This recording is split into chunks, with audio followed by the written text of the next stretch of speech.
ये तो अच्छा हुआ कि मैं अपनी कॉन्फ्रेंस एंड करके 5 दिन पहले पहुंच गई, वरना तुम तो पता नहीं किस किस को लाकर यहाँ पर रख देते। आज ज़यान है, उससे पहले तुम्हारी कोई स्टोर की कस्टमर आई होगी। आहिस्ता बोलो, वो लोग सुन लेंगे। मेरा एक इमेज है अपने दोस्तों के सामने, खुदा के वास्ते उसे तबाह मत करो। पता नहीं क्या सोचते होंगे कि जिस रबिया के कसीदे पढ़ता हूं मैं, उसकी जबान कितना जहर उगलती है। हाँ, उगलती है मेरी जबान जहर। ये मेरा घर है, तुम मेरी इजाजत के बगैर यहाँ किसी को भी नहीं ला सकते। किससे लाता हूं मैं यहाँ? जिससे मिलना होता है बाहर ही मिलता हूं मैं। और ये मत भूलो कि मेरा भी घर है, मैंने भी किस्तें भरी थी इसकी। गैस और बिजली के बिल मैं भरती हूँ। मेंटेनेंस और ग्रोसरी मेरे जिम्मे है, लॉन्ड्री का बिल मैं देता हूं। देखो शकील, तुम इनको अभी अभी यहाँ से निकाल दो, वरना मैं खुद निकाल दूंगी। रबिया देखो, चंद दिन की बात है, वो लोग यहाँ से चले जाएंगे।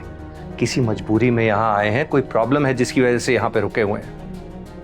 मेरे दोस्तों को लगता है कि मेरी शादीशुदा जिंदगी बहुत खूबसूरत है। खुदा के वास्ते ये खूबसूरती उनके सामने बरकरार रहने दो प्लीज। क्यों रहने दो? किस बात के लिए रहने दो? तुम्हें मेरी खूबसूरती नजर आई थी? सब छोड़ दिया मैंने तुम्हारे लिए, घर छोड़ दिया। तुम्हें वो तो कभी नहीं नजर आया? अपने स्टोर पर एक आने वाली मामूली सी औरत को दिल दे बैठे।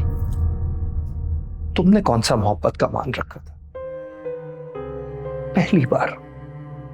पहली बार माँ बाप बनने जा रहे थे हम दोनों। डॉक्टर ने तुम्हें 4 महीने के बेड रेस्ट का कहा था, तुमने उसकी बात सुनी? तुम्हें ऑफिस जाने की पड़ी हुई थी और वहां की परेशानियां तुम घर लेके आती थी, अपने सर पे लेती थी। कितनी बार समझाया मैंने तुम्हें कि मेरी इनकम इतनी है कि उसमें हमारा घर चल जाए, मगर तुमने नहीं माना, क्योंकि तुम्हें अपनी जॉब का जोम था। तुम्हें प्रमोशन चाहिए थी, मिल गई तुम्हें प्रमोशन। और मेरे हिस्से में क्या आया?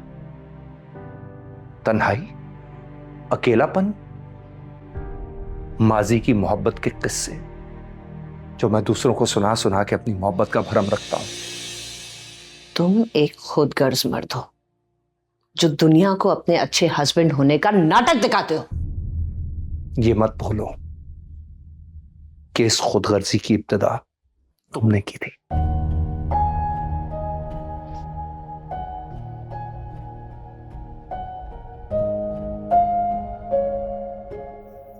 उन दोनों के दरमियान तो अलग ही कहानी चल रही है। तुमने सुना नहीं? कैसी बातें कर रहे थे वो दोनों। क्या मोहब्बत की शादी और धुआंधार इश्क में ऐसा ही होता है?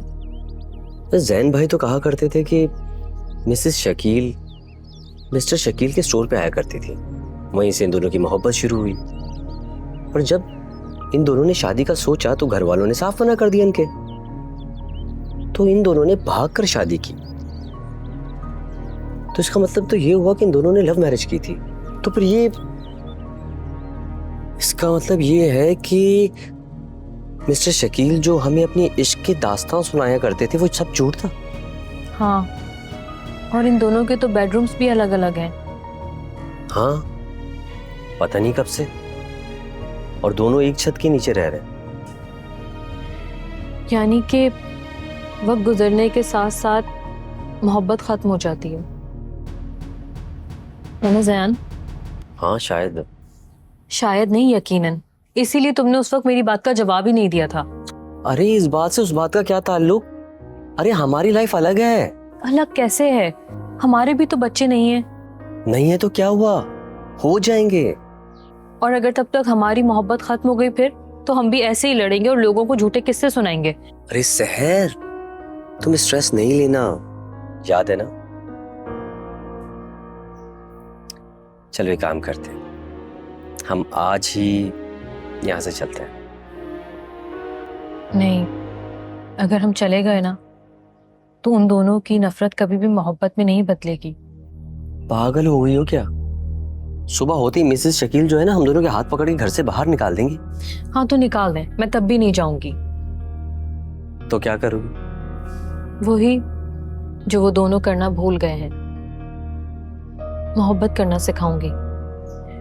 और वैसे भी मिस्टर शकील ने मुझे अपनी बहनों की तरह यहाँ रखा है।